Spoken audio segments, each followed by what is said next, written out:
Welcome back to another episode of Cigars and Cinema. Grab a cigar, something to pair it with, and let's journey into another episode of Smoke and Screen. I can go slow ahead. Come on down and chum some of this. You're gonna need a bigger boat.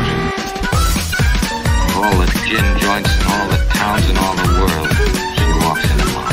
This is our victory dance. Not until the fat lady sings. The Force is with you, young Skywalker. I make it big and give them 10% off. I make it 5%. Get out of here!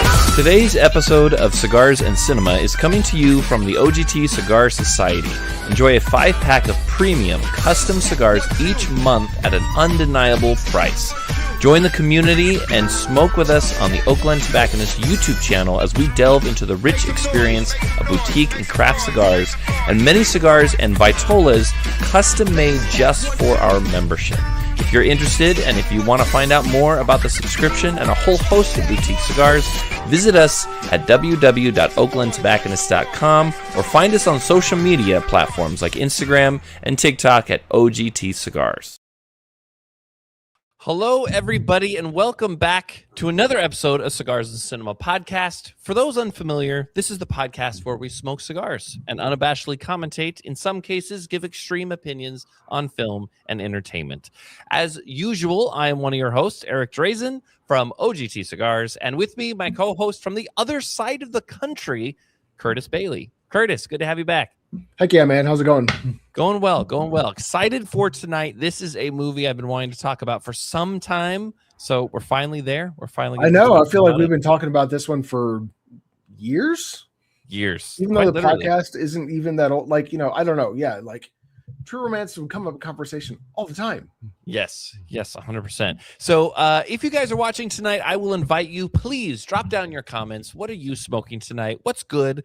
What have you been looking forward to? How's your year started? And also, if you've seen this movie, we would love to know your own thoughts, own questions about it. So drop them down in the comments. I will pull them up as best as I can. Let's get the conversation going. Curtis, how has 2026 started? We're in the second week. How's your January going? I mean, I don't know that I have any complaints. I mean, I already told you about we talked about last week how my vacation went sour. So but we're past that. We're rolling and jamming, so it's okay. I feel like I'm just sitting here surprised that it's already almost half over. Like what? It's nuts. Yeah, it's wild. What's the weather in California been like? It was pretty rainy and chilly for the last couple of weeks, but it's kind of mellowed out into like a early fall, a little cool but dry kind of vibe. So I'm okay with that. Like I like getting rain in Southern California wherever we can, but after a certain number of days in a row, you're like, I've had enough. Yeah. No, it's been pretty dry. However, it's been in like the 30s and 40s, like towards the evening. It's getting a little cold. It's kind of like Oakland weather, but yeah.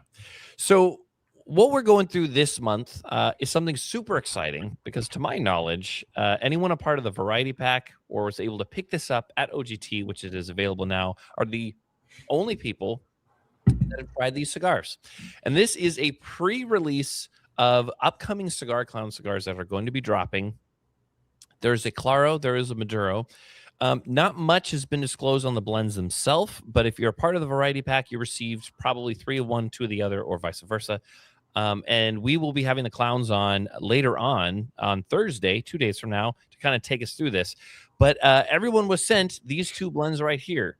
One a bit lighter, one a bit darker. And so we've chosen the Claro to smoke tonight, which, in my opinion, is the more gorgeous leaf of the two. So from what I understand, similar type of wrapper. I believe they're both San Andreas, but this is a San Andreas Claro, Nicaraguan binder and filler. So interesting thing to jump into. What do you think of the Vitola, the size? I was just about to say, this is a very handsome cigar. Yes. Not only is it box press, but it's, it's kind of elegant. There's, it's a little flatter on one side than the other, but it feels, I don't know, kind of just like nice and solidly put together. Yes. Meaty. Yeah. It's got a good Vitola to it. So it is a 6x54, kind of like softish box press, round box press, but 6x54, great Toro size.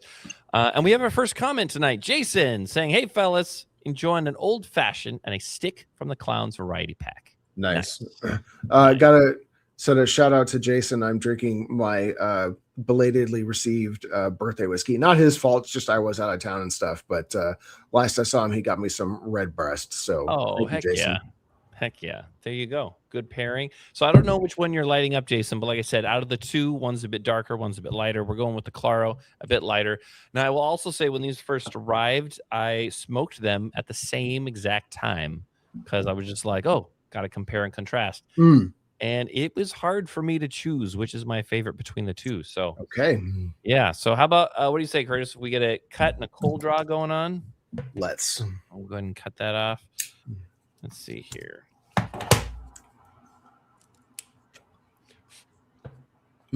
Nice open draw. Very nice. Yeah, it is. Flavor wise, it's extremely light. Maybe a little hay alfalfa kind of thing. And like a small little bit of zest, almost from like an orange peel. Maybe. All right. Well, we're going to go ahead and get this lit. Jason's saying he's smoking the darker wrapper. So interested to see what you say on that one, Jason. All right. But we'll light this up and see where we're at. Every cigar is smoked in thirds. First third, second, and final. Just as every movie in 3 acts. As you light up, take the time to toast it, smell the room note, and experience the first notes as the tobacco comes alive. In the same way, movies follow a structure, the Aristotle structure: inciting incident, attack, crisis, climax, resolution. In this order, we will break down the cigar and we will break down the movie.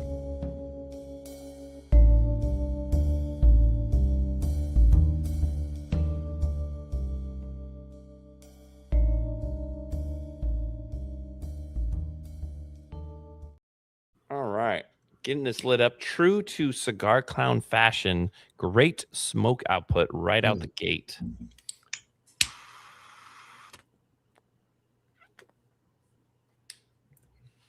Oh yeah, a little bit of spice on the retrohale there.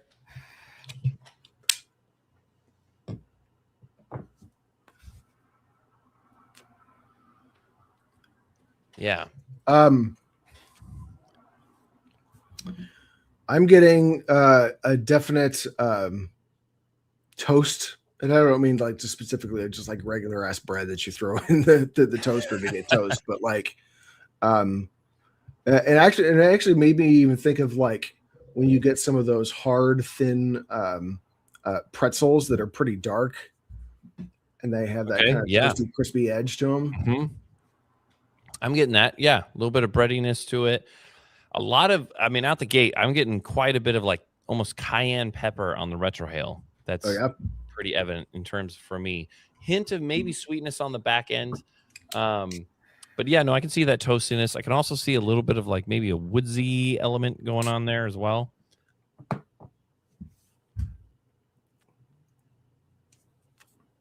Yeah, I just love the like, it's dense, but it also has this like uptick of like kind of sweet spiciness going on through the retro as well. Good duality between the two. Yeah, I think I definitely would add a +1 to that, like, maybe maybe slightly woodsy, cedary kind of element as well. Yeah, and I think in terms of the look of it, the smoke output, the flavor profile, I know that brought in Cigar Clowns like 4 years ago. It kind of has that same feel that some of the originals kind of had, I feel like, in terms of look, flavor-wise. So, yeah, I've been really all about this. And we're going to get the full lowdown with the Clowns on Thursday night, which I'm really looking forward to. Nice. Let's see here. Jason on the darker one, the Maduro, saying, I'm getting a hint of spice and a grass note. Okay. Interesting. Nice. Okay, so this was my pick tonight. This is a movie that I've been wanting to talk about for some time. I'd seen quite often, quite a number of times. I saw a lot. I watched it so much when I was like in my mid to late 20s. So tonight we are talking about True Romance. Came out 1993, directed by Tony Scott, somewhat written by Quentin Tarantino. This is what we're going to tackle tonight. So for those unfamiliar, as I say, it was made in 93, runtime of just under 2 hours, rated R movie. In Detroit, a pop culture enthusiast steals cocaine from his new wife's pimp and tries to sell it in Hollywood, prompting mobsters who own the drugs to pursue the couple all the way through. You want to talk about a big name cast. This movie's got everybody. It's got Christian Slater, Patricia Arquette, Val Kilmer, Dennis Hopper, Gary Oldman, Brad Pitt, Christopher Walken. It's also got Samuel L. Jackson for a hot minute. Yep. James Gandolfini in it. It's quite a big cast. So I'm pretty sure people know like my regard for this movie. I'm curious, Curtis, for you. This was not your first time watching it, right? It was not, but I also had not seen it in a very long time. I struggled to remember exactly when, but it's been in the neighborhood of 25 years, maybe even more since I last watched this. So there was a lot that I had to remember. Last night when I watched it, it plot wise, at least as far as the details go, it mostly felt unfamiliar. I was like, wow, I really forgot most of this movie. Okay. There are some exceptions that we'll talk about, but yeah. Okay. So overall, initial thoughts, positive, negative, what are we thinking? Well, one of the things that I was curious about is, knowing that this was written by Quentin Tarantino, and he does have sole screenplay credit on this. Really? Whether or not there were other uncredited screenwriters involved, I don't know. That is a thing that happens in Hollywood, but putting a Quentin Tarantino script in the hands of Tony Scott, those are two filmmakers whose sensibilities I would broadly say are pretty different from each other. Sure. So I was really curious to see how that was going to play out. And honestly, especially in the first act, as we're setting up the persona of Clarence, the main character played by Christian Slater, I was like, there's a lot of Tarantino in this. There is. He's a comic book nerd and he likes kung fu movies and he thinks Elvis is super cool.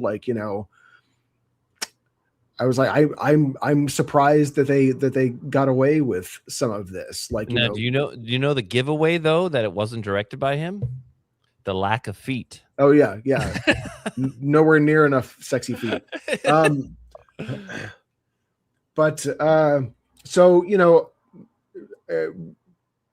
It was interesting to see that it was, it had that much of Tarantino's personality. I like, part of me wonders, Tony Scott looking at the script and it's like, why do we got to do this kung fu movie thing? What's this all about? This guy's an idiot. But it's definitely a movie that I enjoyed. That's good so far. I think there are some weird things, and I can't decide if I think that they're good or bad that we'll talk about. But a big part of what's to love about this movie for me is one, it just embraces the young infatuation, earnestness of the main characters, because the way that they get together and the way that they kind of cling to each other as the plot progresses is ridiculous. Oh, sure. But I'm okay with it because I Yeah. think it knows what it's doing with them. You know, it's embracing that sort of, you know, trope wholeheartedly, but also yeah, there's another little bit that I'll save until we get further on in the plot, but yeah, the just the earnestness of that storytelling, and then yeah, this movie is loaded, like you said, with an insane cast and some really great characters. The one thing that I definitely remembered with almost no holes is the magnificent Gary Oldman as the greatest. Like this tells you how indelible I find this character to be. I forgot he was only in one scene in the movie. Yeah, because for me, he's like all over this movie. Okay. How can I possibly ever forget for the rest of my life the name Drexel Spivey? Yeah. Like, yes. Yes. Magnificent. So good. So good. So a few things I want to talk about that. Don't normally do this, but I have to take a quick pause. The retro on this is like really coming to life. Like I just got like a whole like host of like roasted nuttiness, bread, and then like kind of not coffee flavor, but how espresso is kind of like somewhat bitter, but not completely bitter. Yeah. It was beautiful flavor profile. So sorry, don't mean to no, please do.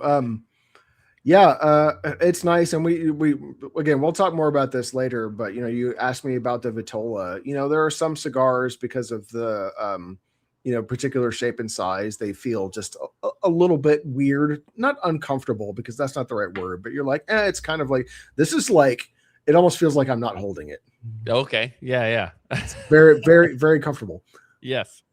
Okay, so I feel like, correct me if I'm wrong, but I feel like in the 90s, even to like the early 2000s, this concept of like the infatuation between this almost like good guy Bonnie and Clyde a little bit like aspect, we saw it through a number of movies, and not always as heroes, sometimes as anti-heroes, sometimes seen as villains. I don't know, like a movie that came to mind that they're very different, but the dynamic is somewhat similar in moments is like Natural Born Killers. I feel like that's an obvious one that comes to mind for me as well. Okay. There's also a movie called California with a yes, K. I was gonna name California. Yeah, Juliette Lewis, Brad Pitt. Yep. There was another one, I can't remember the name of it, with Renee Zellweger. It was horrible. Man, that's probably why I can't remember it. Yeah, and it was a similar thing. They go on the run, and it's weird. But I definitely would say out of that genre, Tarantino does it extremely well. It is ridiculous how much they apparently just are absolutely like bonkers for each other.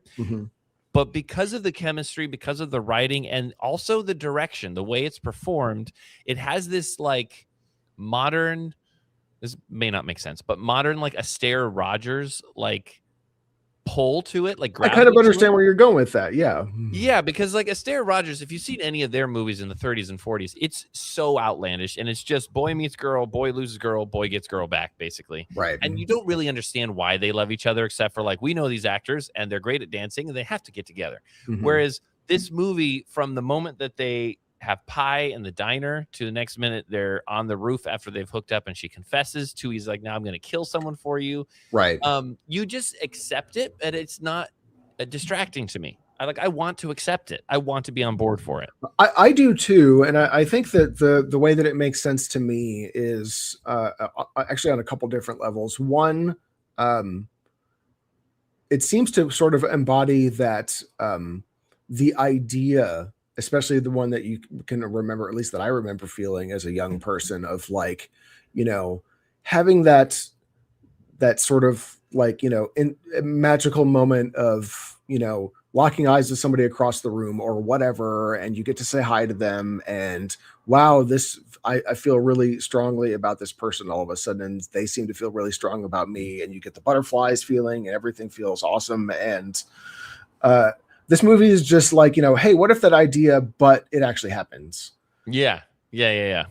But also, you know, true romance is not like sitting in a category of one by doing this. I mean, you know, West Side Story does it, which of course is pulling from Romeo and Juliet, which also does it. You know, I mean, this is not like a new idea. So it's, you know, it's representing this notion of two souls meeting each other at just the right time, and boom, off they go. And as a narrative convention, I got no problem with that, as long as it's like, pulled off with charisma and all that kind of thing. And I think this movie mostly does that. So, well, another really high mark I will give their dynamic is that you kind of have the first play by Christian Slater, in terms of him being like, I had to do this to make certain that I can protect you. And so he goes and kills Drexel. Yeah. But the rest of the movie doesn't play out that way. Ooh. And I really like the concept of like, he's got the grit to do this, and he loves her so much he's putting his life on the line. At the same time, she reciprocates against Gandolfini, and like it's done in such a way where they show her to be a very strong character, but with thought in behind it. It's not Thunderbolts. It's not Black Widow trying to be sexy in spandex and like kicking ass and taking names. It's hard to watch. It's gritty as well. It's a Tarantino moment, but she does a fantastic job in showing her resilience that I'm like, these are two things I'm on board for. And I really like that dynamic. Yeah. I mean, I think that even though the term meet cute as it relates to romantic films, so the meet cute in this, and the way they sort of resolve to be together after their first night, is almost kind of like innocently sweet. And the movie could have played that note all the way through, but like you said, there are scenes of some pretty horrible violence that happen to each of these characters. And I think that what they demonstrate through that is, at least to these characters in their hearts and in their heads, these feelings are not fleeting, and I'm not going to give up on it just because of a little bump in the road, like getting socked across the jaw. Like they demonstrate the intensity of their feelings through their sort of fidelity and perseverance through those individual hardship moments. So again, it's not a movie that's trying to be about like real relationships and what it's like to actually get to know somebody and learn about them and see what their horrible parts of their personality are like, and all that actual like real human drama stuff. This is playing on the level of like an opera almost, right? Yes. So, and on that level, I think it's reasonably effective. Yes. And you also get in between the moments of their like interaction, you get the Tarantino moments of like Christopher Walken and Dennis Hopper, or even Samuel L. Jackson's quick cameo. All the conversations has that like Tarantino flair. You mentioned Gary Oldman. I feel like you can't. The first thing I think about when I see this movie is I picture his face staring up through the lamp. Of this movie. The choices they use for the power dynamic in that, a lot of times for the people in classic cinema, I feel like when you have two characters at war with the power of the scene, majority of the time the people sitting down and looking up are not the ones in power. Typically the way it's filmed, it's whoever's looking down. But Gary Oldman's way of addressing the Richard Pryor film, using the lamp as his weapon, and then keeping his cool by picking the stuff from his teeth, like all these elements are going to always scream louder and always become more sincere than, let's say, Lethal Weapon, where the henchman holds the flame under his hand, like, look how tough this guy is. Yeah. So it's stuff like that. Those are the added details that I love about this movie. Yeah, I mean, he demonstrates the toughness of his character through his behavior. He doesn't have to do anything, braggadocious or except, I mean, we do see him kill a guy, before but like, in that confrontation with Clarence, it's all about attitude. And that's what makes that scene so memorable to me, is his swagger, the way that he talks, the things that he chooses to say. And they even went out of their way for this guy that's in the movie for like really only like 6-8 minutes at the most, to give him like, crazy makeup and a cloudy eye and stuff. I'm just like, this is a character and he's so great in it. Well, and maybe it's romanticizing like the abilities of Gary Oldman, but I'm like, I wonder how much influence he had in his aesthetic look. Like you got to wonder. I would assume he had quite a bit of input, but I could see that. yeah. Jason is saying meeting Drexel was one of the best scenes. Oldman was brilliant. He was, and so incredibly nasty with his costume, like everything. You're just but he's gross. He did a great job. Great job.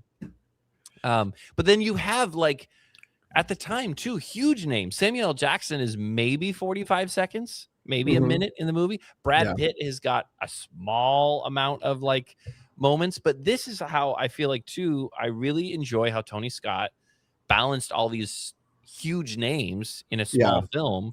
Well, it should be noted though that like, you know, those guys are huge names now. In 1993, they weren't quite yet. Sure. Like, you know, Sam Jackson would have been in Jurassic Park the same year, and you know he's a supporting character in that movie. But Pulp Fiction was that 92 or 94? Pulp Fiction was 94. 94. That's where Sam Jackson's career really takes off, is after Pulp Fiction. He'd been in stuff prior to that, like he's in Coming to America and you know other stuff, but you know he was still mostly a guy playing, you know, background characters like this. And likewise with Brad Pitt, you know, I think Legends of the Fall isn't until a couple years after this. He did make a River Runs Through It one year before. And you mentioned California. I did not know this. It came out the same year True Romance. Is that right? Okay. Yeah, had no idea. But you're right. They weren't as big. I agree. They weren't as big back then. And it's just it's crazy to see, like, really, like Christian Slater probably was a huge headliner compared to those as they are now. I mean, definitely at the time, Christian Slater was, you know, the kind of the hot young star in the movie, which is fun. You know, I mean, I like Christian Slater, knows a shade on him as an actor, but he didn't have like the huge, you know, like long-standing star-making career. I think that, you know, his early 90s movies might have indicated, but I mean, we just saw him in, what was that movie with Channing Tatum? Very Bad Thing. Oh no, sorry, no, not that. No, it was a recent one. It was like Blink Twice or something like that, where they're on that island. So, you know, he's still around doing stuff, but like he didn't turn into the megastar that like Brad Pitt did. True. And I remember the first time I watched this, I had a coworker friend that introduced me to a lot of movies when I was like 19, 20, 21. This was one of them. Fight Club was another one. Because again, I was pretty darn sheltered when I was younger. Right.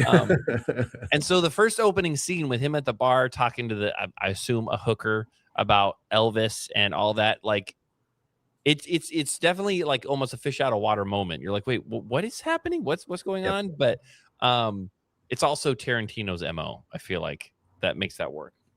Yeah, I mean, I don't know that I've ever seen. Obviously, Tarantino puts his personality in everything that he writes, but this is maybe the first time that I really thought like, oh, he's positioning himself as the protagonist in this movie. Yeah. Like, you know, minus the feet love, like, you know, this is just a dude who kind of, you know, because if you've seen Tarantino in interviews, when he gets exuberant talking about the stuff that he loves, like 70s grindhouse cinema and whatever, like you can tell that he just doesn't have a filter, like doesn't care if anybody else thinks it's cool, doesn't care if anybody else is interested. He's just so damn exuberant that he goes overboard. And that first scene you're talking about where Clarence is just like assuming, of course, these kung fu movies are awesome. Why would you not want to go see them with me? Kind of thing. You know, it's just like, yeah, that's Tarantino. Yes. It's also punctuated by the fact that like almost every meal that Slater eats is a burger, a big burger. Of course. Like it comes up like 3 or 4 times, like every single time. But there you go. Let's take a quick break. Let's talk a little bit about this Claro. Ash is holding up. I know it's probably going to fall off here pretty soon. But this cigar, I really like its like power to it. It's not a Maduro, but it smokes like it wants to be a Maduro, if that makes sense. Yeah. I've got a really strange tasting note here. Okay. This is a first.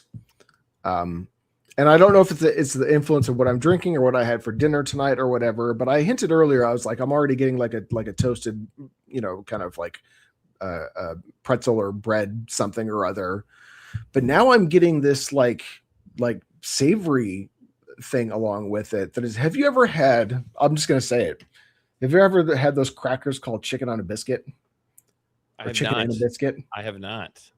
I know what you're talking about, but I've never had the gumption to try one. Yeah, they're like these chicken shaped crackers that are just like a regular cracker, but they have this coating of like, I don't know, chicken flavor. Like it's a hard thing to describe, but yeah, I'm getting a breadiness combined with a kind of like salty savoriness that my brain kind of went to chicken and a biscuit. So if anybody else out there knows what I'm talking about, please sign off. But I mean, it's good. I like it. Yeah. But the same other background of stuff like some of that woody character, like you said, a little bit of spice and stuff is there to give it a little bit of complexity. So yeah, it's good. And I really like as it's continuing through. It almost feels like the opening third is a bit more shouty and loud, whereas the second third is a bit more like rounded edges, and it's molding more to like a maturity level that I really like. Right. But yeah, great complexity all the way through. Yeah, I'm thoroughly impressed with the cigar every time I smoke it. Jason's saying, I hate to admit it, but yes, I've had them. Hey, you don't have to hate to admit that. Chicken and a biscuit are delicious. Oftentimes, the things that don't sound amazing can be amazing. Now, that being said, I haven't had them in probably like 20 years, but maybe I should go buy some this week. Next pairing video. That's right. Exactly. Cigars and chicken on a biscuit. Yeah. So yeah, I think that going through this movie again, the thing I will say a little bit negative to it is that I feel like it keeps a really good pace, and then once Elliot becomes like the inside wire guy, it has a lull to me, like a dip lull until it comes back up to the ending. Because I think part of it is that we have such a big, strong menace of the mob, Christopher Walken, James Gandolfini, and then it goes to like, can we sell this product? And it's a lot of like, okay, now we introduce the cops and all that, and so I don't know, it kind of feels a little like the threat, it seems really small about like the actual law versus like what happens at the end. I don't know if that's just me, but there is always a slight lull at the end for me. Yeah, I think I understand what you're saying. And, part of that might also tie into, I mentioned at the start, I was like, there's a couple things that I'm not sure of with this. And let's just get right to it. I think it's interesting that the climax of this movie, I mean, it's a classic Tarantino setup, where you got multiple parties with different motivations pointing guns at each other and screaming until all hell breaks loose. Yeah. But it's a notable component of this one that Clarence, our hero, effectively does nothing. True. To either change the outcome or even be involved all the way through to the end. I mean, he's hiding in the bathroom having his little personal come to Jesus moment with Elvis, and then pops out, takes one to the noggin, and spends the whole fight unconscious. And I'm trying to decide, does that make sense for this guy who's got like a kind of like larger than life imagination of himself? I mean, he goes into Drexel Spivey's place just full of intent and vim and vigor, but like there's no indication this guy has any experience or aptitude at being a fighter or a tough guy.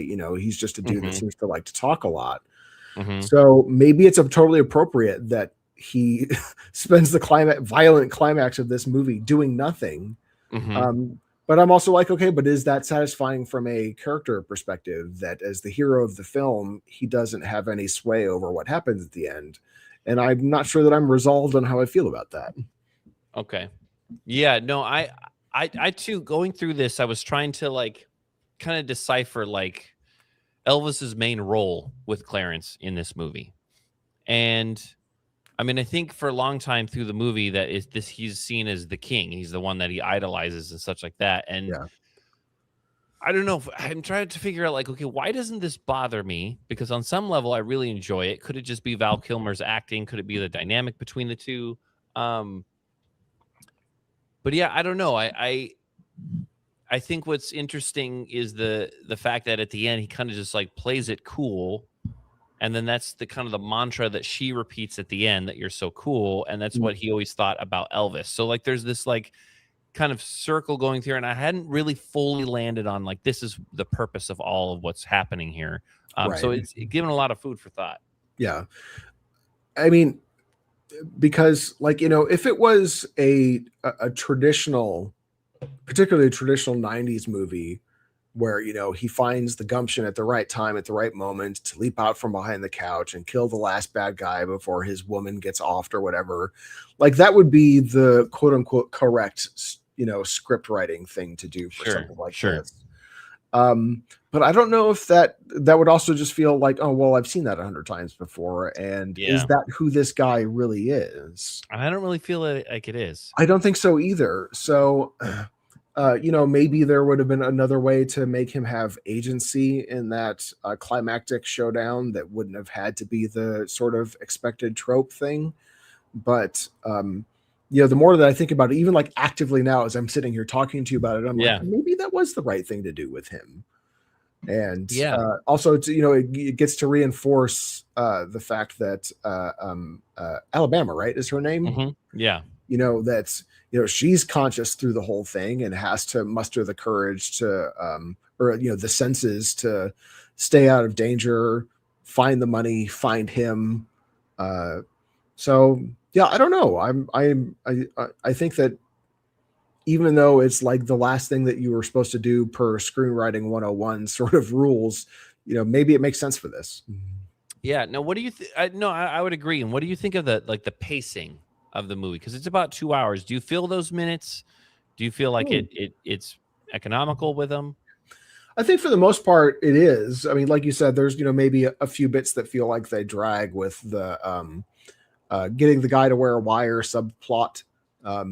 You know, maybe not all of that needed to be in there to the degree that it was, but I think there are so many characters and groupings of characters and kind of scenes that the movie bounces through that it feels pretty brisk to me. Yeah, honestly. No, I would agree. And I feel like those moments that it breaks up the action really helps. I would say one of the most iconic moments is Dennis Hopper and Christopher Walken. I was going to say that too. I mean, I feel like it's noteworthy to go through. At this point, I feel like Christopher Walken is such a character at this point, and he created it himself, just being himself. But I really like the role that he took on in this. He does it in a fantastic, intimidating moment. Yeah, and I really appreciate that scene because, you know, the conventional version of it would have been, you know, you've got information I need. I'm going to torture you to get it. You're going to resist for a little bit, and then I'm going to do the one thing you weren't. I'm going to push it further than you thought I would, and then I'm going to get what I want or whatever. And I like that scene slows down, and you know, they actually have a conversation where Dennis Hopper, you know, tries to cut him to the bone with this story about Sicilians, and you know, you get to see the persona of Christopher Walken's character and how he responds to that. Yes. With this sort of like, you know, he's laughing, but he's not laughing at the same time. Yeah. That scene really stood out to me for the quality of the performances, how well it was written, you know, even though, like, you know, Dennis Hopper is saying awful things in that scene. But like, you know, it's two characters interacting and behaving and bouncing off of each other, and in a situation where the stakes matter. And I'm like, this is a good scene. It's like the proto version of Londa and that French dairy farmer sitting down together at the start of Inglourious Basterds. I agree. You know, I agree. Yeah.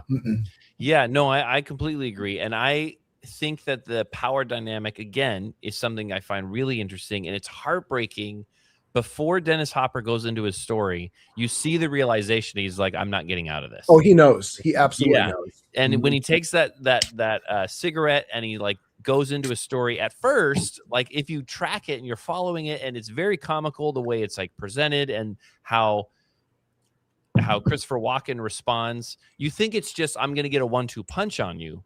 But then it's crowned by the fact that he says, now look at me in the eye and tell me, am I lying? Yeah. Like he gets them and he comes full circle. And that type of thing, when you can write dialogue and then have it played out in such a way that it's like, I feel like the authenticity of Quentin Tarantino's writing does have to rely so much on the performance, because you want it to track like an actual conversation, to be like, okay, wait, where are you going with this? Versus like, how many times have we seen a scene like that play out and then you're like, oh, I see where this is going. Yeah. But it has the magic to pull you in to be like, oh, okay, so you don't fully realize it until it comes out of Dennis Hopper. So I really enjoy just them playing off of each other and how sincere it comes across in the absurdity of what is being said.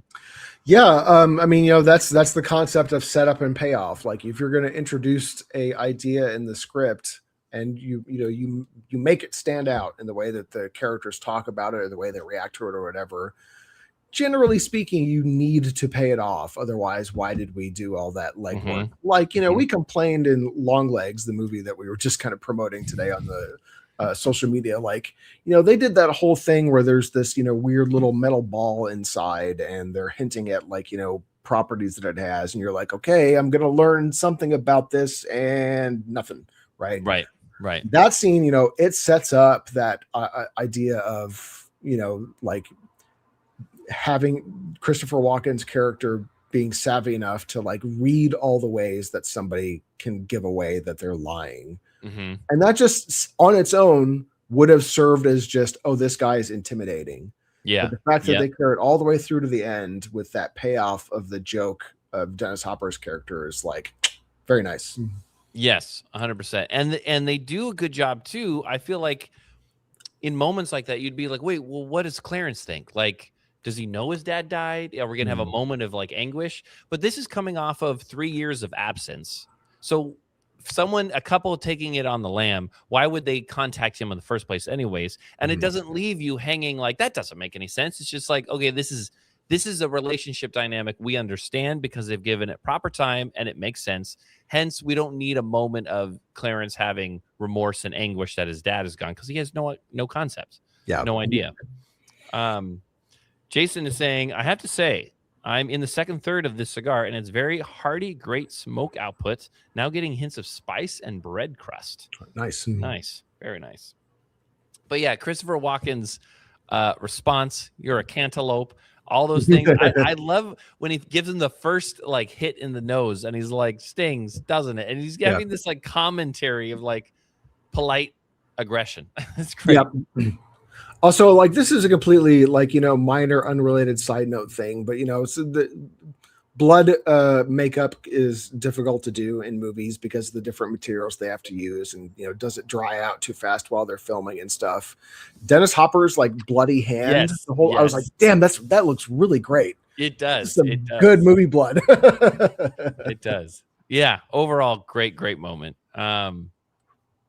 Yeah, so I think as it tracks, like I said, my only gripe there, let's talk a little bit about Gandolfini's performance and the rough scene with Alabama. What are your thoughts on that?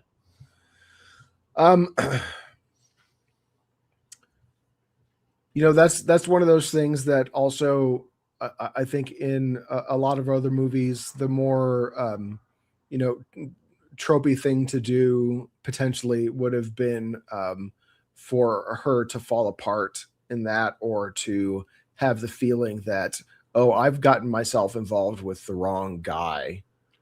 But circling back to that sort of like, you know, very innocent, very earnest, like, you know, no, these two souls are locked in ride or die kind of for each other thing, that she withers all of that abuse and doesn't waver at all in her conviction that, you know, not only is this guy an a-hole and I'm going to, you know, get him as much as I can, but it's because I want to get back to Clarence, you know, kind of thing. Yeah. It's, I mean, yeah, it's gruesome, but I appreciate that they gave her toughness, and it wasn't to the degree of, oh well, she's a she's a badass fighter who, because that's Right. that's not her background. Not to say Mhm. that women characters can't be like that, because they absolutely can, and there are great examples. But her toughness is just shown in the way of resolve, right? Mhm. Mhm. Um, and she's she shows a little bit of smarts by like checking her environment, like what can I use to get a one up on this guy, and she does, and it's Yeah. kind of cool. Yeah, I especially find it like really moving the moment she picks up the corkscrew and just like holds it out. Because yeah, like you're saying, it's not out of character, but it also is like this concept of never giving up and keep going for it. That I think really works. And I think that Gandolfini, he's always does a great job in roles like that. And he's just complete a-hole in this movie. Well, and he is. That moment of her picking up the corkscrew, because it's clear that when she picks it up, she's still weak. She's on the floor, right? She's not like immediately threatening to him by just sitting there on her knees, holding the corkscrew in a very awkward fashion above her head like this. But it's less for me, the way that I saw it was less about like, her finding a way to threaten him physically. That corkscrew is basically a middle finger, right? That's what she's doing. Right. So I like that. Yeah. I also really like, it's again very much a Tarantino aspect, but when she's like trying to regain consciousness and he's going on about the first person you kill, that's the hard one, all like that. Now he's just showing like this numbingness, like those details. We've explained this on the show before, but that type of background that you can give to characters that may only have a few moments on screen, just give it the level of authenticity it needs. No, go ahead. I was gonna say it's the rollerblades to the cook on the thing, like just those tiny details that gives this type of personality. You're like, oh wow, this is a person, and they have their own interests and their own feelings. Well, and again, the more like standard like tropey thing to do with a brutish henchman like that, right, who's in there menacing our female lead, would have been to have him have dialogue that was all bravado, like I eat garbage like you for lunch, and this is going to be fun, and you don't know what you're in for, all this other kind of stuff.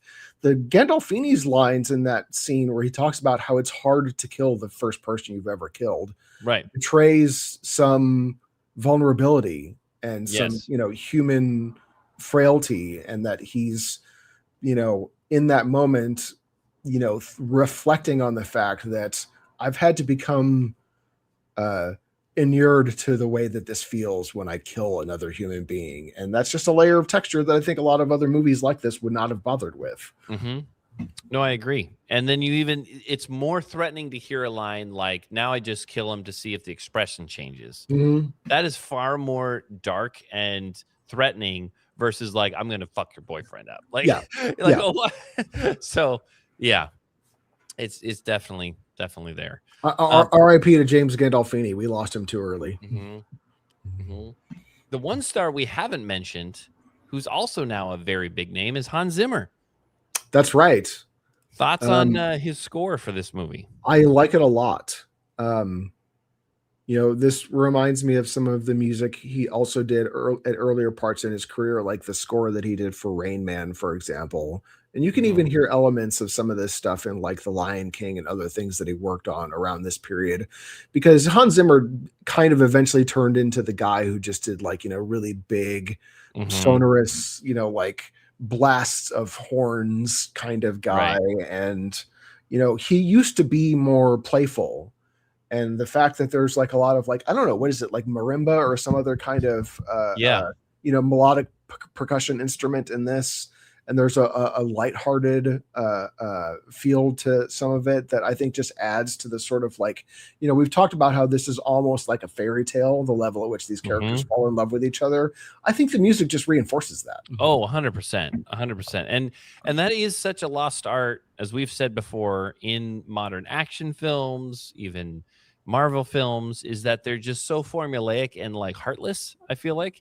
Whereas this very like heavy movie, whether it's language, whether it's violence, and the subject matter of cocaine having to be sold across the country, has this like uplifting melody, I believe is that type of like spirit that the two of them have, that when that music really, really gets going, and it happens like 4 times throughout the movie, that you want to believe like, oh no, it is possible. Like it takes you along, it captures you in along the ride of whatever their dynamic is. And that's why I think it's brilliant. Like there are moments maybe like at the end when like we think he's dead and there's that kind of like synthy, very 90s, late 80s type of music that is interesting. But the main theme of this is one of my favorite like sound facts. Yeah, really good. Pieces. I was pleasantly surprised by that, because I definitely did not remember that from, like I said, 25 whatever years ago when I saw this last. Now, do you feel like the sincerity of how the movie ends and where it ends is a payoff that you enjoyed? Do you feel like it's deserved? Did it leave you wanting more? What do you think? I think, I just used the word fairy tale a minute ago, and I think that applies here too. Whether or not you even want to accept that's what actually happens to these characters, feel like maybe it's an imagined thing, or maybe it's what they hoped for, maybe it didn't actually happen, but it's the fairy tale ending that they want, right? So why not? Yeah. And that's something I wondered when like I watched it again, and some of the key words that she says in her narration, I'm like, so is this something that like she imagined and didn't actually happen? Like I do wonder. But either way, I think it's very endearing, and I think it works. And the to play that music throughout and then to end on that, I just think is masterfully done. Yeah. And again, I think it also works because, we already mentioned this isn't a deep character drama about two characters falling in love. It's about an idealized notion of what, falling deeply in love with somebody, what we want it to feel like. And it feels like the right sort of, idealized realization of that. Again, like on that fairy tale level. So yeah, I'm into it. Nice. Faded Zombie saying, that's funny. I was just watching one of your videos from 6 years ago on how to pack a pipe and then see you here live. Very hilarious. Well, thanks for watching. I appreciate what's up? You taking a look. Thanks for jumping on tonight. Definitely. Yeah, I also think it's really telling and really a good added touch of when he comes back to life and they're making their way out of the hotel, and he gets out, like they get out of it and not being noticed by his Elvis glasses masking him and his hand in the pocket and a little bit of a swagger going on, like embracing that just be cool. Good added touch.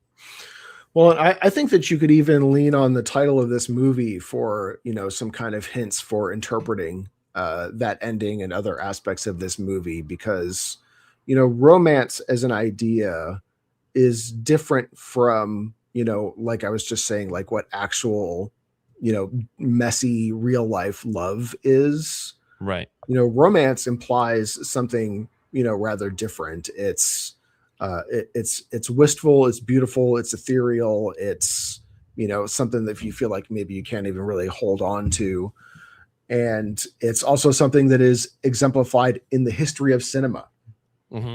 Right. So many quote unquote romance movies don't have super deep character relationships that feel like real human people. It's this thing that's elevated on a stage like Shakespeare or whatever, right? And saying the word true romance, you can take true to mean a couple things, and for me, this feels like it's that definition, like true as in, the most not realistic, but genuine, if that makes sense. Yes. No, 100%. Yeah. And so for me, the way that the movie ends just kind of feeds into that whole kind of feeling, like, these are, the most kind of, superficial but endearing, Bonnie and Clyde, Romeo and Juliet type pair that, you could put together in this messy, LA drugs and nonsense, sort of setting that you could. Right. Yeah, I don't know. I mean, there might be, a layer of depth there that I never would have considered before. Okay. Nice. Well, as we kind of come down to the end here, let's talk a little bit about our cigar and where it's landed. I get some of that savoriness. I feel like it's been pretty consistent from second, third to final third. But what are your thoughts? Yeah, I do feel like I'm getting also a little bit more like specifically black pepper now. Okay. Yeah. And there's a note here. I don't really know like how to wrap my head around it. And it's in cigars that I've noticed from like my father's cigars, some from Crown Heads made at the Garcia factory. It has this like, so often when you have a cigar that leans heavily into that kind of like peppery, spicy, you get these like sharp tones that doesn't seem like well thought out. But this is like balanced with this, like I've said it before, density or bass notes to it that I really think adds another light to it. This is not your average spicy, peppery cigar that's just going to be super sharp and in your face. It's got a lot going on with it, and I really appreciate that. It kind of, I don't know, feels like more aged or mature or something like that. Yeah, it's nice. Awesome. So on a scale from 1 to 10, how would you rate this Cigar Clowns Claro pre-release? All right. I got mine marked down. Don't know if you can see it. Oh, what the heck? We're both on an 8 directly on there. There you go. Yes, no, it's fantastic. This is not just one I'm like, yeah, I'd put in my rotation. This is one I have had in my rotation and wanted to continue there. Well, and I think we've talked about this before, but I feel like this is one that would be like a nice, like, hey, do you want a really flavorful introduction to what like a premium cigar can be like without having to go way off the heavy deep end of stuff? Like I don't want to call it transitional necessarily, but you understand what I'm saying. Yes, exactly. No, 100%. Great stick. And then on a scale from 1 to 10 for true romance, where is that going to lie for you? You know what? I'm just going to use the same sticky note. Okay. I am going to go slightly higher. I'm going to go a 9 out of 10. Yeah. And I say this because especially going through, I mean, it's probably been about 4 or 5 years since I've seen this movie. I've seen it a ton of times. This has got to be somewhere around my top 10 movies of all time. It is one that every time I go back to, I'm like, man, it's so good. It pulls me in. So true romance for me really like raises the bar high.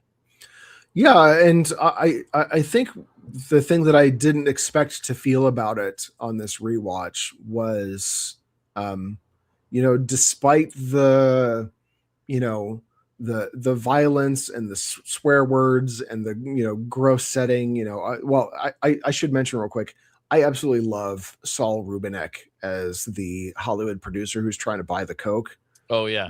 Perfectly cast. He's great. So you've got all these slimy characters and just like, a bunch of unsavoriness going on, but at like way down at the very core, this is like a very tender-hearted, sweet movie about these two characters who just, two souls who bumped into each other at the right time and were like, wow, I really like you. I really like you too. And, I don't know, there's something that kind of almost innocent about that I can't be mad at.